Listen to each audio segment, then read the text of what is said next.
Jackie being the Electronic Resources Librarian and Jennifer being the Outreach and Marketing Librarian there. So, and they're talking about database trial marketing. So y'all can take it away. All right. Thank you guys for coming. I'm Jackie and Jenny today virtually. Appreciate you guys coming to our presentation of what's this? What's this? There's databases everywhere. Database trial marketing. Oh, there we go. Okay, so I'm the Electronic Resources Librarian at Kennesaw State University. Like Sean said, I work in collection development. I am a cat mom, obviously. That is my cat Boo. You can talk to me about gardening and fantasy video games. I am currently playing Octopath Traveler and Divinity Original Sin, also several others that I'm not going to say. And I've become very good at building retaining walls, unfortunately. So come talk to me about that. I have worked across all areas of electronic resource management over the last 7 years in both collection development and technical services. Hi, everybody. My name is Jenny Jacobs. I am the Strategic Marketing Librarian at KSU. I am also a cat mom. You can see my cat in my photo as well. Some of my hobbies include reading romance and manga, watching anime. So I'm an enthusiast of those three things. More, but those are just three of the main things. And I've been in marketing and outreach for about 5 years now, with 3 years of that being at KSU.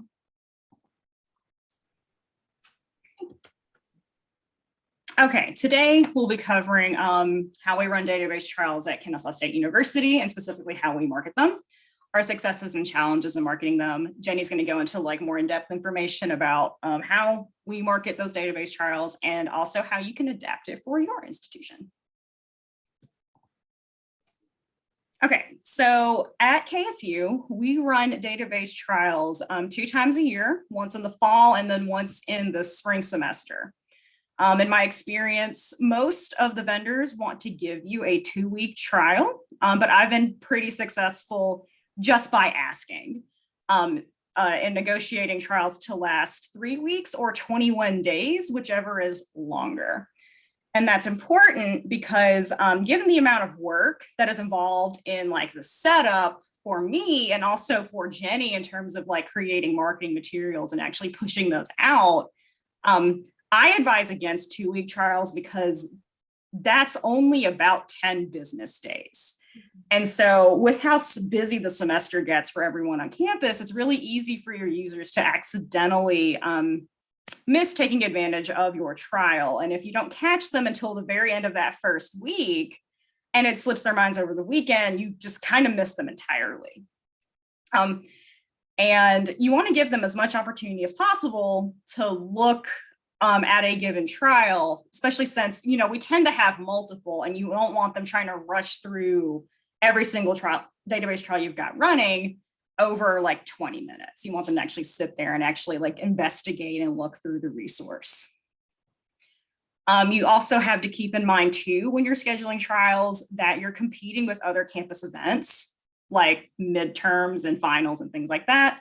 And you don't want to do trials too early since people are still getting settled in the semester and getting like, you know, in the groove with their classes. And you don't want to ask people for their time when they're studying for or taking their midterms, which always happens, you know, in the middle of the semester.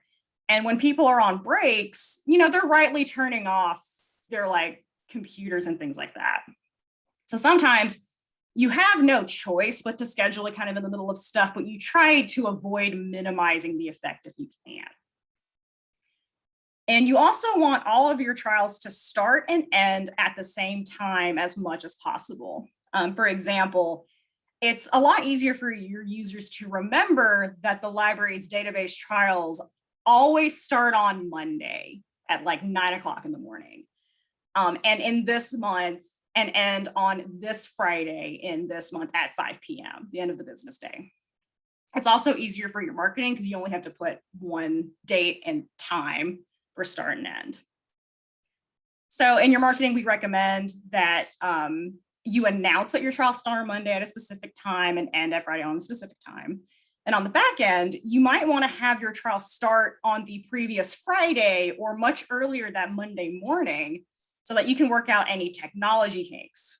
And so, for example, once we had a trial start a day late because the link broke, and it took the vendor the entire day to fix it. So they ended up giving us a day at the end to make up for it. But, we lost that first day. And a lot of people, I don't know of how many people we missed with that trial. And another time, the vendor was based on the West Coast, and obviously we are based on the East Coast. And I feel like you know where I'm going with this. Like I like the trial to start at like 9 o'clock in the morning Eastern Standard Time, and it did not start until noon when the vendor was at 9 a.m. Pacific Standard Time. Because that was when their office opened. So hiccups like these can cause frustration for your users, which we don't want, because that it prevents them from accessing the trial. Okay. You want to talk about our partnerships, Jenny? I was muted. Yes. So we have a couple different partnerships that we like to have. So we have internal partnerships and we have external partnerships. So our internal partnerships consist of myself, the Electronic Resources Librarian, so Jackie, the liaison coordinator, and the electronic resources assistant. So all four of those people are working within this marketing plan to make sure that not only is everything marketed well, but everything on the back end is working well, and there's no miscommunication as to what's happening and when it's going to happen. Some of our external partnerships include campus entities like strategic communications. So working with strategic communications to see if we can get our database trial information on the main KSU website and on the main KSU social media. And of course, University Information Technology Services, or UITS, ensuring that they know what we're doing, that we have the backup that we need should something technical happen, and things like that. And then of course we have student services. So student services really helps. Number one, it helps us advertise. So we're able to push out notifications to students that way. And also it helps with informing our marketing. So making sure that we're hitting the right people, making sure that we're targeting the right colleges and stuff like that. So student services is a great external partnership. And then we have our, of course, database trial marketing plan. And in this plan, it lays out the responsibilities, the tasks, and an event timeline and marketing strategy. So everything is really in this plan to be able to kind of look at it and say, where are we? What are we doing at this time? So it's a really great plan to kind of use and adapt. And we'll talk about that later, about how to adapt it to your own college. Right. I'll go ahead and click on it. Yeah. See where it goes. Can y'all see this? Let me know if you cannot. I can. Can't? Okay. Oh, you can't? No, we can. We can. Oh, okay. Oh, can. Okay. Okay. Just wanted to make sure. So this goes to Kennesaw State Digital Commons because this is where we've published it with a Creative Commons license. We'll talk about that a little bit later. So if you go to the web page, oops, I'm so sorry. You go scroll down a bit, you click download, and it downloads a PDF of our marketing plan. So it's like a summary of what this marketing plan accomplishes. It details all of our responsibilities for each person involved. A nice timeline. And then our timeline for like, you need to start doing this in this month, this month, this month. Yes, the earlier the better. And then our strategy, which this is mostly Jenny. Yes, strategy with getting out marketing. Yes. And also like where we post things in digital locations. When we were on campus, we posted things in physical locations. And all of that information. And of course, like we assist, well, mostly Jenny, I help Jenny assist our undergraduate collegiate liaisons and our graduate librarians in their direct department marketing. So making sure that everything's kind of consistent. And nobody's sending out anything that's not approved by marketing, but also that's not either made by me or somebody on this group, so that we make sure that the tone and the images are all the same. Yes. All right, I'll go back to our slides now. Okay. Here we go. Our challenges. You want to start us off with our challenges? I think these are mostly yours. Sure. So the first challenge that we have is, of course, one of our external partnerships, which is strategic communications. I don't know how many of you work in marketing, but strategic communications, which is the university-wide communications group, can be a bit difficult to work with. They mainly have the whole university as their, I guess, as their client. And so they're trying to push out information from different people, but also trying to get people to come to KSU.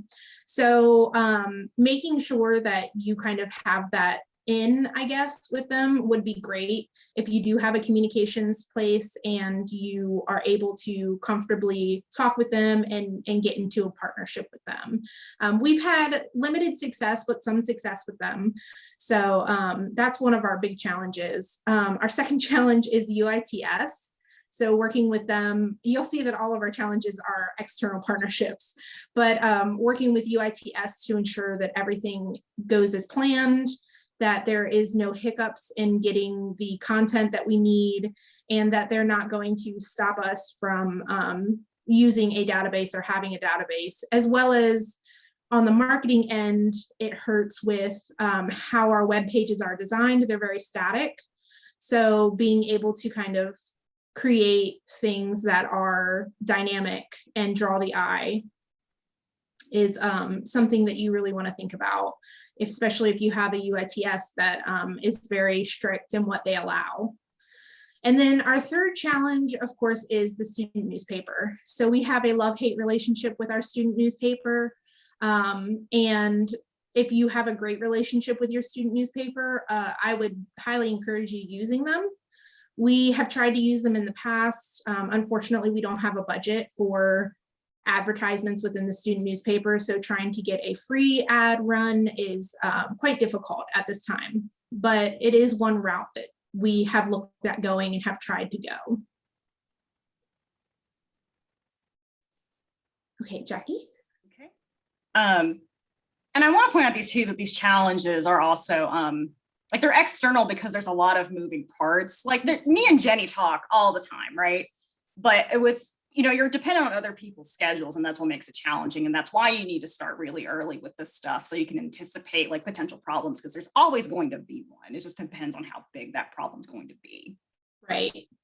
So, oh, I'm sorry. Oh, no, I was going to say over time, those challenges might not become challenges anymore, because you'll get those relationships built and stuff like that. So these are just challenges that we've had in the past. Yeah, because Jenny and I haven't actually been in our positions that long. So a lot of it was like building these relationships with people and like reaching out and figuring out who to contact first and who we need to talk to about some of this stuff. So, and with technical difficulties, and I mentioned this earlier, but more often than not, you'll experience a technology hiccup, and sometimes your trial won't go live on the day you said it would go live. Obviously, you do what you can to avoid that, but sometimes it happens anyway, despite your best intentions, your best efforts. And at that point, you just need to be graceful and just be upfront with your users that reach out to you. I have found that's always been very successful. If you're honest with them and tell them what happened, they're like, okay, well, can you let me know when this is up? And I'm always more than happy to do that. And our Electronic Resources assistant, who works primarily with me, is always very happy to do that. I also, I'll say I prefer email because it keeps both me and our vendor accountable. So it's difficult to have a misunderstanding when it's written out in an email, as opposed to my, scurried handwritten notes while I'm on the phone, or forgetting to write the note at all when you're on the phone, as I often do.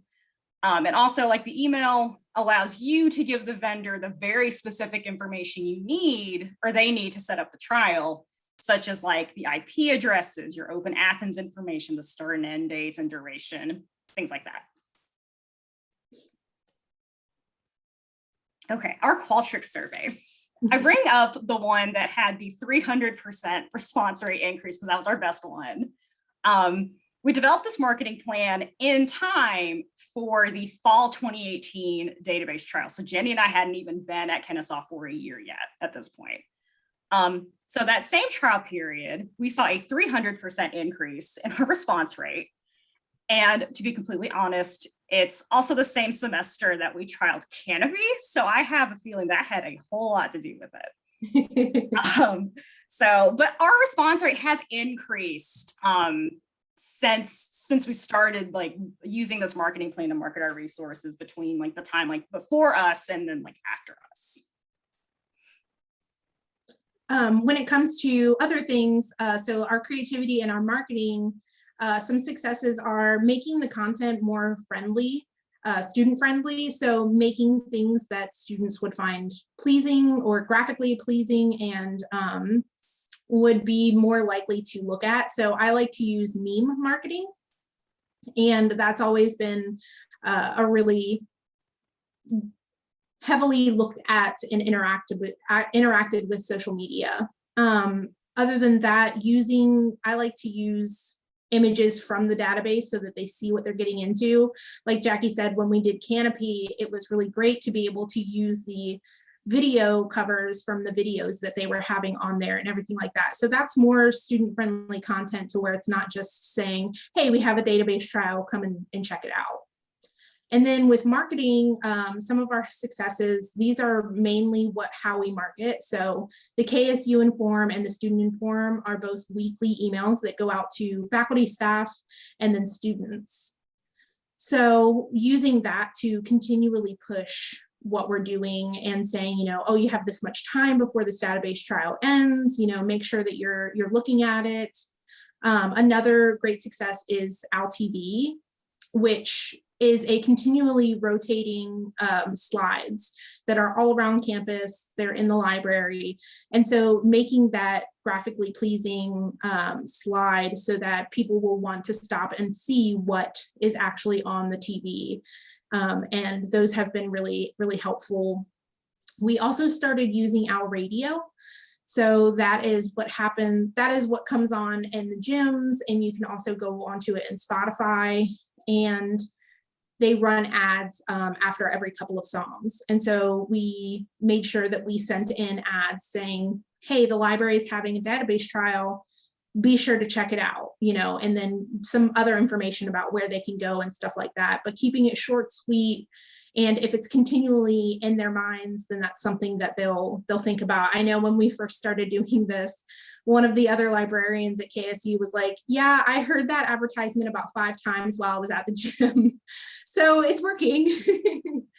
And then we have the KSU Library website. We currently have 4 different places for advertising on our main website. And that's been a great help because if you link out the picture to the database trial, then it takes them right to where they need to go. And then of course, social media, which is always the way to get students interested in something. That's been really successful.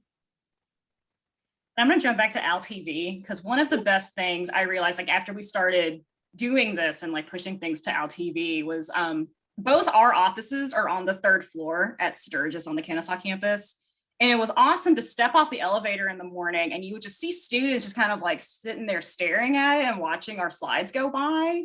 And it was like, we've reached somebody. That's exciting. Because sometimes you don't know if you've reached people with some of the stuff you've made. So it was really rewarding to actually see that and actually see them, like sometimes they talk about it too, like while they were standing there. So I thought that was awesome. Okay, so best practices in e-resource management or ERM. So on the library website, we have a trial information page. We keep this page up year round. We didn't used to. It used to be only up when we actually ran trials, and then we did Canopy. And Canopy is what made us put it up all year round because people were constantly asking about that stuff. So we change the content on it, obviously, whether it's an active trial period or not. So this page is a single click off the library's main homepage. And it has information about how we trial a database, how we communicate about our trials, who to contact with questions, and how to recommend a database for a trial.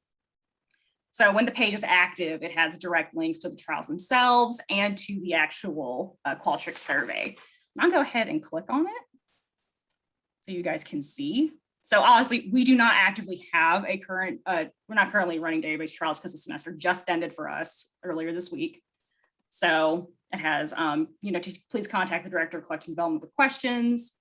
It talks about, how we run trials here, that it does not guarantee a subscription, how we acquire databases after a trial, and then contact information. And then there's our FAQ. We have the university library system has a really robust FAQ that I really like. And it actually goes into more detail about database trials. So, and I'll go ahead and click on that. It reiterates some of the same information, but a lot of it is more in depth. So basically the question is, how do database trials work? The answer to that. How do you choose a database trial? The answer to that. So what does this advisory group do?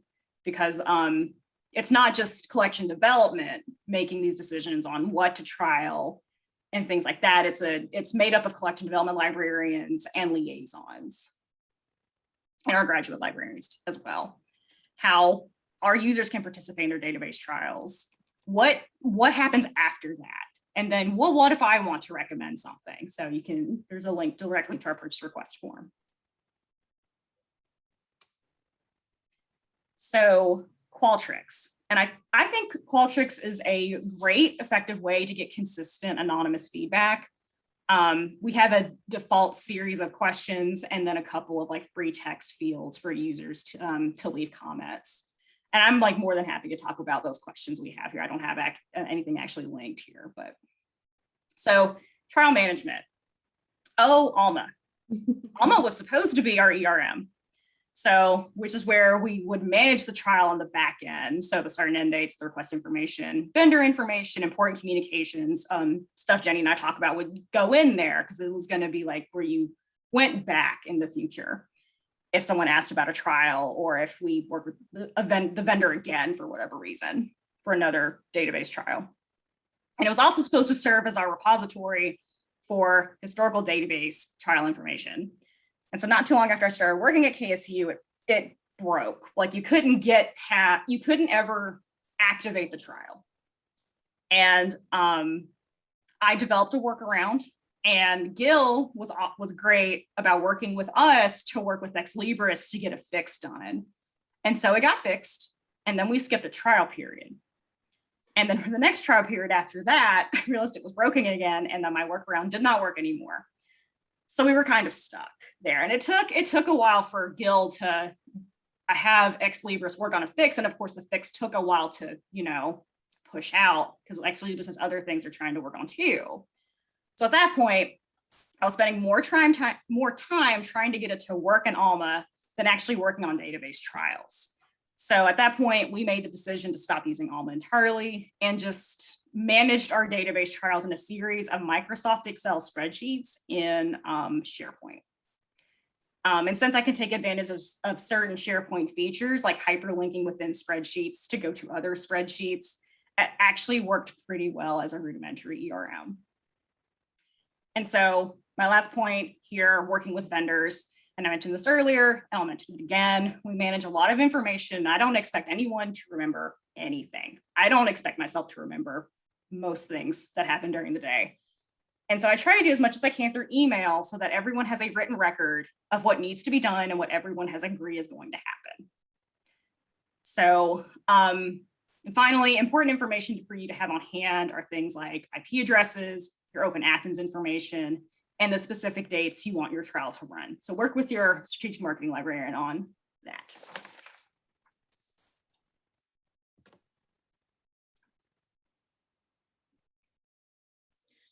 So with external partnerships, as we kind of talked about before, a library cannot exist alone. We cannot just market ourselves. I mean, we do often, but through external partnerships, the library is able to reach such a wider audience. So making sure that you are reaching out to different student groups, you have a good relationship with the college that database is specifically for. so that you can effectively market and communicate what is happening and what is going on. So having those external partnerships, not only with strategic communications, UITS, and student services, but also with other people around the campus is really important.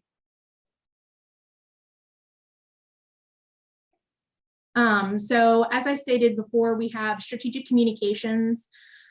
So communications via social media, which having them either tag us in something or reshare something on our social media is a great way to reach students, because though we have a pretty nice following on our social media, the university social media platforms always have way more people that are following them and actually looking at their posts. So getting that call out is really great. We have, of course, AlTV again. So strategic communications is in charge of AlTV. So I work with them to make sure that our slides are correct, to make sure that our slides are working. And we've recently been able to put videos up on slides. So having that change really changes how we can do our marketing, because within Canva, you can have moving things and download it as an MP4. And so being able to put those up makes the advertisements more graphically pleasing and more eye-catching. And then we have our in with Our Radio.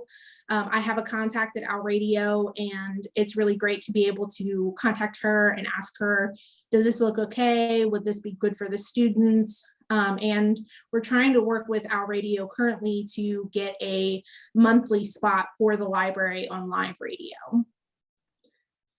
And then UITS, it helps with the technical, they help with the technical side of things, but also we have student assistants that work in the library, and they are also ambassadors of the library. So if students are having any trouble, students will often go to other students. So making sure that they're aware of what's going on, then they could be another marketing person. And with student services, as I said before, they really help spread the word about not only the database trials, but library events, services, and resources. And so having that connection with student services to be able to get them to push out our emails, to push out our marketing, to get the student groups involved really is a helpful thing for database marketing and trialing, because you want as many people as possible to see what you're doing. So there are three things that are important when it comes to marketing and database trials. So you've got to think of your branding. What kind of tone are you going to take with the marketing? Is it going to have the logo of not only the university, so your library, and the database? How is that going to look? Where is it going to go on the picture? Usually we always have the logo in the lower right-hand corner. So that really makes what we make cohesive, and students will always know that that's what our things look like. With marketing, it's important to have it be, again, consistent throughout. You can have different images and different things within the marketing. So for Canopy, we had 3 different slides that switched out in those 3 different weeks. And each one of them looked similar, but each one of them had different information on it. It had different titles on it, so that if you're catching a student with maybe LGBTQ titles, one week, the next week you're catching a whole nother student group with documentaries. And each of those 3 different types of marketing goes out with a different message on it. And then the third thing about marketing in database trials is adapting to what happens. So mistakes happen. Sometimes they don't run as smoothly as possible. So being able that you're communicating with your audience about that, and also adapting to the different platforms. So the different platforms mostly require different things. So our Instagram is mainly for students, our Twitter is mainly for professors, and our Facebook is mainly for people who work there and retirees and professors. So you've got to adapt what you're saying to each of those groups. So it's a little bit more complicated than just having one thing that you're saying across the board. You've got to really tailor it to those groups and adapt. Next slide. Okay, great. Oh, so going into branding. So make sure that your message, you're creating a message that gets the necessary responses that you need. So making sure that your message is cohesive, it's coherent, and it's set to that tone that I was talking about to each of your platforms. For your brand is your voice and your image. Make sure that you're being cohesive across the board, and make sure that you have what you need on there for people to recognize, oh, that's, you know, so-and-so, that's KSU Libraries. And then collaboration. Collaborate with people around campus. If we're doing a LGBTQ database, then working with the LGBTQ Resource Center and the student groups would be really great, because not only would they be interested in that information, but they spread the word. So the more people that you have involved, yes, the more complicated it becomes, but also you get relevant supporters around campus for what you're doing.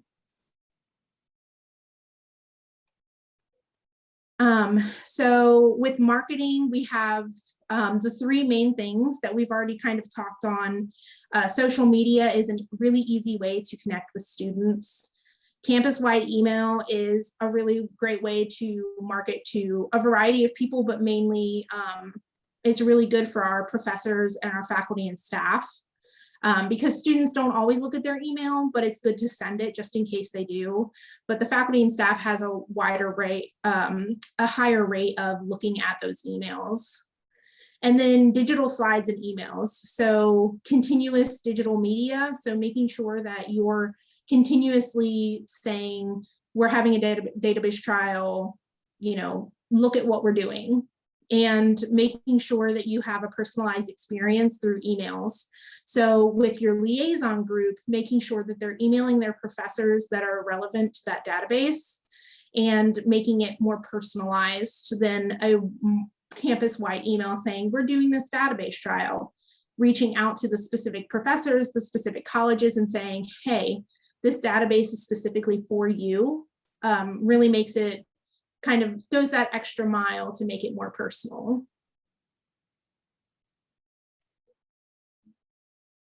And then, so here's a little bit of a timeline. The first step is that we release marketing 2 weeks before the marketing trial actually happens.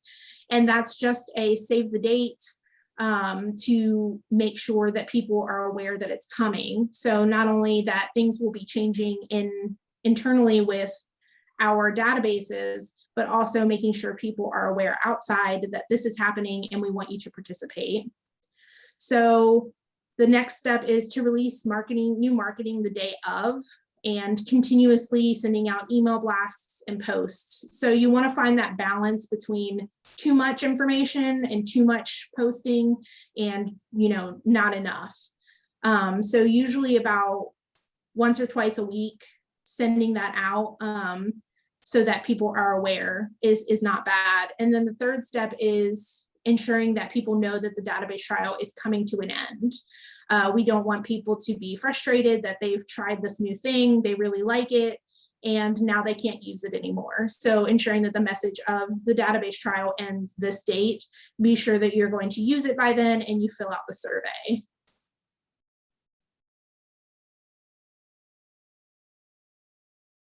And then here's kind of how you can adapt this trial, this marketing plan to you. So I'll speak on the images part and maybe the user experience. But for images, my recommendation is use images from the database if possible. So show them what they're getting into. Like I said, with Canopy and with a couple of other database trials that we've done, I know we did a dancing database. Using the images from that database really helps students not only be engaged with the material, but know exactly what they're getting into and where they're going. And then with user experience, use a survey that is friendly and quick. You don't want to have a survey that is 10 questions long. It takes them, 10 minutes to get through it. You want them to be able to go in, look at the database, take the survey, and spend a couple of minutes on it giving their feedback. So you want to make sure that they're not spending too much time on that survey, because we found that has made people really frustrated. Yeah, and I'll also say, if you have too many questions and they feel like it's going to take too long, they're not going to fill it out. They'll actually just close it out, because we get a lot of incompletes. Some people still feel like it's too long, and I think that's fair. You want to ask thoughtful questions that really get to, would you be interested in this for teaching? Would you be interested in this for your research? Would you be interested in this for a project you're doing? And of course, most people want just a free text field, so we always add that at the end so they can leave comments that kind of are outside of the scope of the questions we ask. So, and we get some really good feedback from people that way. And of course, information, you feel free to adapt our marketing plan to fit your institution's specific needs. We have it licensed under a Creative Commons Attribution Non-Commercial 4.0 license for a reason. So, and of course, I linked it again. I can always share out the link as well. Okay, thank you guys for coming. Does anyone have any questions for us? And feel free to unmute yourself and ask, or you can put it in the chat. I've got the chat up, so feel free. And we left our emails, so if you would rather email us questions, that also works for us too.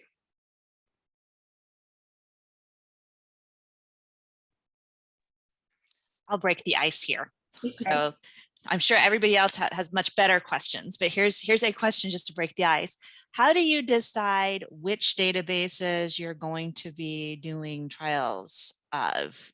Are you reaching out to the vendors, or are you waiting for them to contact you? Are you getting suggestions from all of the above? Are you getting faculty and staff? And do you have, criteria? Perhaps it's in your marketing plan. It sounds like it's probably outside the scope of that, but for criteria for what you will and will not do trials of? Well, yeah, so it's the all of the above answer as the collection development person. So we get, obviously we get promotional emails from the vendors. I and my director will send those out to the relevant liaisons and graduate librarians and say, if you're interested, let us know, we'll put it on our wish list. And then we get purchase requests from that purchase request form. And also I get emailed directly a lot too from faculty for databases they want to request. And of course, those go on the wish list as well. And so the wish list is basically just where we just dump all of the information, like what the database is, what librarian has endorsed it, if a librarian has endorsed it at all, who requested it, who the vendor is, who their contact, who the rep is that contacted us specifically, if we know what that is. And so then whenever we decide to do a database trial or hold a database trial, we meet in the spring, we meet in February, in the fall, we meet in September. And that's when those discussions start to happen, where we look at how many trials have we done for this department that has requested this database? What is the existing curricular support? In what way does this database support the curriculum? Does it support a new program? Or is an existing program already incredibly supportive or supported? And even then, even if it is already very well supported, maybe the program has changed and it needs a new database, and we can get rid of the one that an older one, as the program has changed. I feel like I'm missing part of the question at the end. No, that was, I guess Okay. it was sort of are there any criteria under which you would not do a trial? Oh, that was it. Other than you just can't technically make it work, I guess. Pretty much that's the only one. I cannot make this one work. Because even if we determine at one point that, this trial is not really relevant to the collection, doesn't really support anyone's research, And, you know, we put it on, we keep track of stuff on like a rejected request list too. And if we see something requested over and over and over again, I was like, well, maybe we're wrong. Maybe we should trial it. Maybe it does support an area that we didn't see for whatever reason. So, but yeah, really pretty much like we cannot physically do this. Is really the only reason why we would not trial something, I think. So.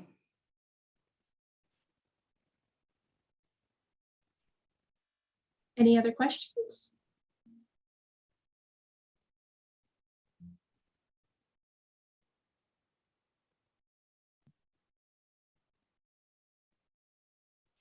I'll throw out that I've had to help Jenny create some of our marketing stuff. And granted, she always has to look over it and make it better, but that's been a lot of fun because that's not part of my daily job duty. That's been a lot of fun learning how to use Canva and making things pretty.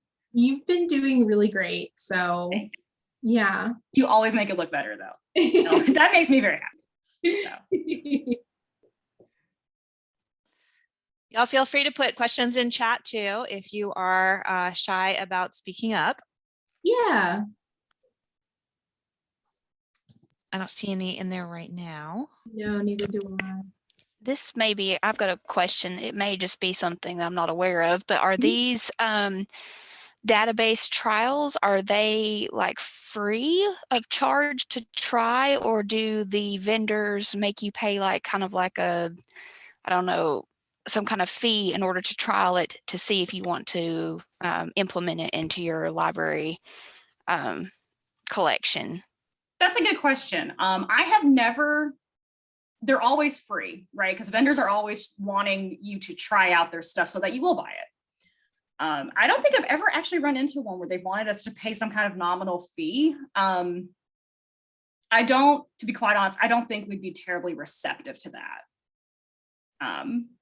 I've had vendors want me to negotiate license agreements for trials, and I find that a little ridiculous considering that most of them are 21 days. Mm-hmm. I think I did one, and that was because it has to go through our division of legal affairs and get approved, and then it has to be signed, and it's a lot of work for something that's not going to last that long.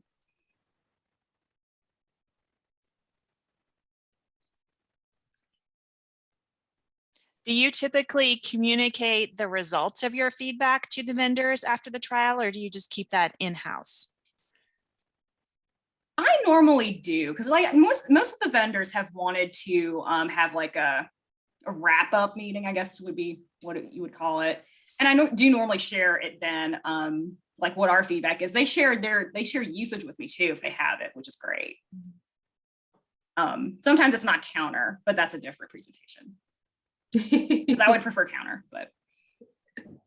And it's always good to have that information kind of in the back, so that should somebody come forward and say, why didn't you get this database? You know, I need this for my research. You can say, well, really only 150 people, you know, looked at it during the database trial and 3 people did the survey. So we can't say that it actually supports anybody because there's no evidence of it.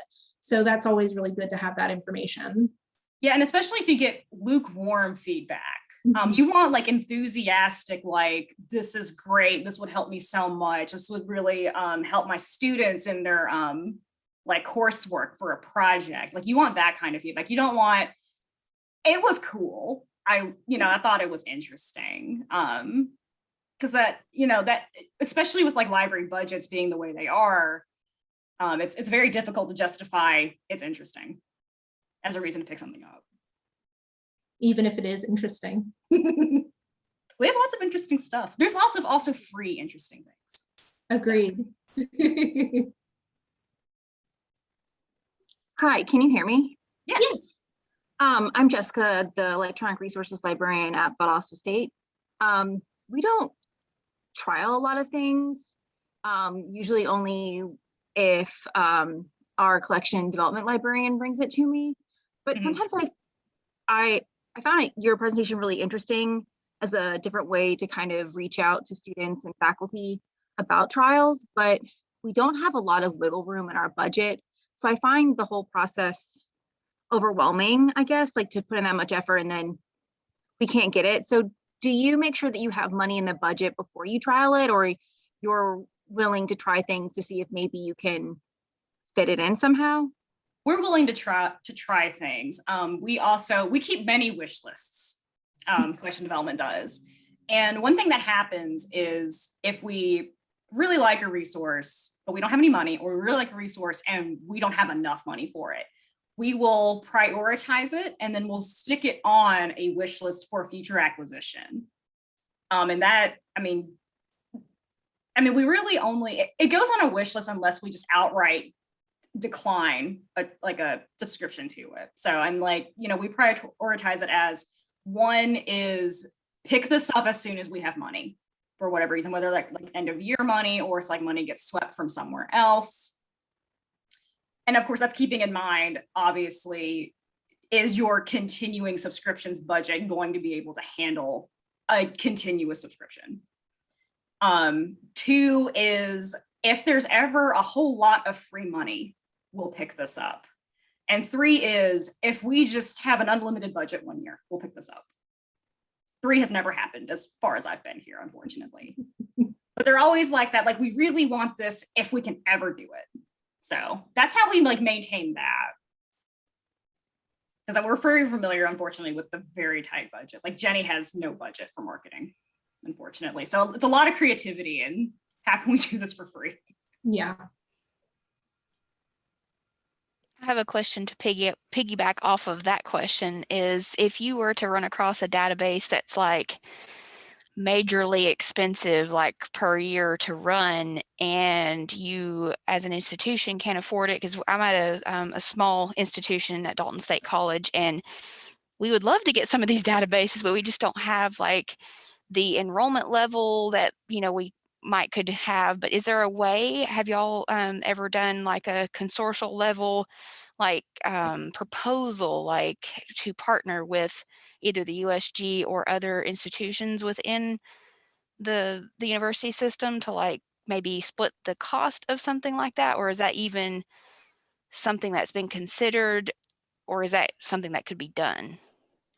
I actually think that's a really cool idea, because I know like there used to be like 20 years ago, long before I became a librarian, you had like things like Get Some and stuff like the Georgia, I think it was UGA, Emory Tech. I can't remember the rest of the groups, but I think it's an interesting idea. We've never talked about it, and I guess that's because we do have a bigger budget than you guys because of the size of our university. Yeah, I don't think we've ever brought that up. I mean, there is the cost share stuff too. And I can jump in on that. I don't want to hijack y'all's thing, but yeah, I mean, if you have something like that, I'll take your example. So you guys got recently, and David brought that forward to me and to John Stevens and said, can you see if there would be interest in a group subscription to this? As it turned out, there wasn't a whole lot, but certainly if there is anything that you ever, or any of you feel like might rise to the level of something that would be of interest beyond just yourselves, you can certainly contact John Stevens and he can talk with the e-resources committees about that. I'm not saying that we will definitely move forward with it. There are other factors involved, but certainly bring it up. Absolutely. That's awesome. Yeah, I've never thought about that. So.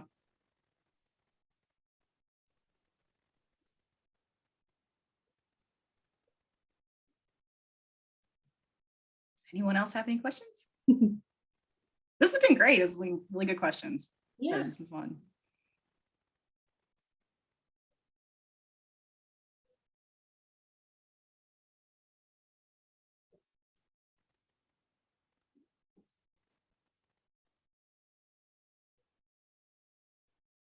No. Okay. Well,